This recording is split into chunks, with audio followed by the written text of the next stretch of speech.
Apa benar Allah SWT benar-benar menjamin surga bagi semua muslim? Nah, antum nulis SWT. Dan ketika nulis antum juga tidak baca subhanahu wa ta'ala. Subhanahu wa ta'ala ini pujian buat Allah. Kenapa tatkala kita memuji Allah? Apa bisa kita memuji Allah? Allah SWT, Allah SWT, Allah SWT. Allah. Subhanallah, subhanallah. Itu pujian buat Allah. Maka tolong mulai dirubahlah. Ustaz katanya sebagian ustaz nggak apa-apa kata dia. Ya terserah. Tapi ini di catatan kebaikan antum nanti antum cuma dapat SWT. Bukan subhanahu wa ta'ala. Karena ini yang kita tulis. Allah jamin. Kata Rasul sallallahu alaihi wasallam. Man kana akhiru kalamihi la ilaha illallah. Dakhalal jannah. Barang siapa yang akhir ucapannya adalah la ilaha illallah, masuk surga. Akhir, bukan sekarang. Tapi yang akhir itu mulainya dari sekarang. Kita mulai dari sekarang banyak-banyak mengucapkan la ilaha illallah. Ya. Berzikir, jauhkan dari kesyirikan. Insya Allah masuk surga. Tapi ada yang masuk surga langsung, ada yang masuk surga mampir. Karena nanti akan ditimbang antara kebaikan dan keburukan. Muslim gak pernah berbuat syirik, insya Allah masuk surga. Tapi yang pernah berbuat syirik selesai. Gak ada harapan masuk surga selama dia belum tobat. Kalau dia sudah pernah tobat dari kesyirikannya, insya Allah tetap masuk surga. Allah mengatakan, فَأَمَّا مَنْ ثَقُلَتْ مَوَازِينُهُ فَهُوَ فِي عِيشَةٍ رَاضِيَةٍ وَأَمَّا مَنْ خَفَّتْ مَوَازِينُهُ nanti akan ditimbang amal kebajikan kita dan amal keburukan kita. Baik, assalamualaikum warahmatullahi wabarakatuh. Afan Ustaz, ana mohon doanya untuk teman ana yang sedang ditimpa ujian. Ibunya menderita kanker stadium 4 dan ayahnya sakit urat kejepit dan beliau membutuhkan dana yang tidak sedikit. Sedangkan beliau hanya kerja sendiri. Semoga Allah memberikan kesabaran. Mohon doanya. Subhanallah. Ya, kita memohon kepada Allah Subhanahu wa taala bi asma'ihil husna wa sifatihil ula. Allahumma shfi mardana wa mardal muslimin. Ya Allah, sembuhkan yang sakit di antara kita dan yang sakit di antara orang-orang Islam, dan sembuhkan ini yang minta didoakan. Semoga Allah menyembuhkan dia dan meringankan segala bebannya. Ini mungkin pertanyaan terakhir jemaah.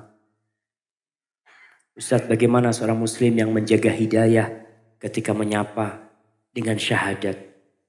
Apakah cukup dengan mengetahuinya dan mengucapkannya? Apakah cukup dengan mengamalkannya? Barakallahu fiikum. Subhanallah. Berkaitan dengan syahadat kita. Syahadat itu bukan hanya ucapan di lisan. Karena kalau ucapan di lisan berarti munafik. Orang-orang munafik itu datang mengatakan asyhadu annaka rasulullah. Tapi cuma lisannya. Syahadat itu harus dengan lisan, hati dan raga kita. Umpamanya hati kita bersyahadat la ilaha illallah. Lisan kita syahadat la ilaha illallah. Tapi ternyata kita masih menyuguhkan sesajen untuk selain Allah.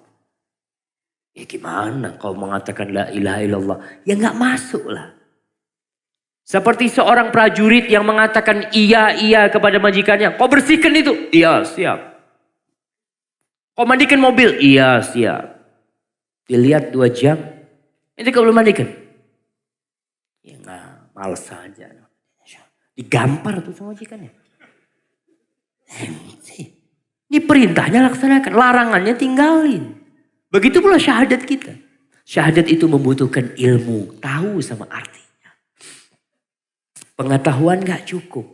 Pengetahuan itu harus bersambung dengan menerima maknanya.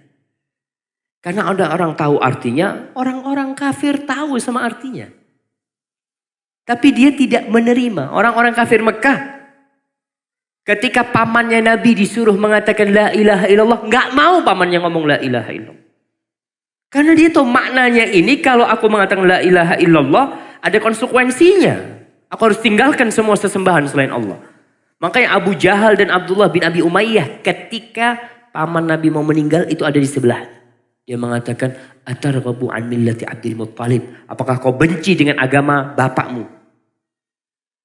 Abdul Muttalib. Nggak jadi dia baca la ilaha illallah. Karena ada konsekuensinya. Dia harus menerima. Dia harus mencintai la ilaha illallah. Lalu dia harus tunduk dengan semua yang ada dalam la ilaha illallah itu. Sehingga konsekuensi itulah yang membuat kita menjadi muslim yang sebenarnya. Karena tadi ada Islam KTP. Bisa kamu syahadat. Fasih saya. Asyhadu an la ilaha illallah. Asyhadu anna Muhammad Rasulullah. Terus tuh ayam ente potong. Ini buat sesajen kalau ini. Dia syahadat motong buat sesajen. Ini masih terjadi di masyarakat kita. Maka syahadat kita harus diiringi dengan ilmu kita pelajarin tentang apa konsekuensi dari la ilaha illallah dan apa konsekuensi dari Muhammad Rasulullah sallallahu alaihi wasallam.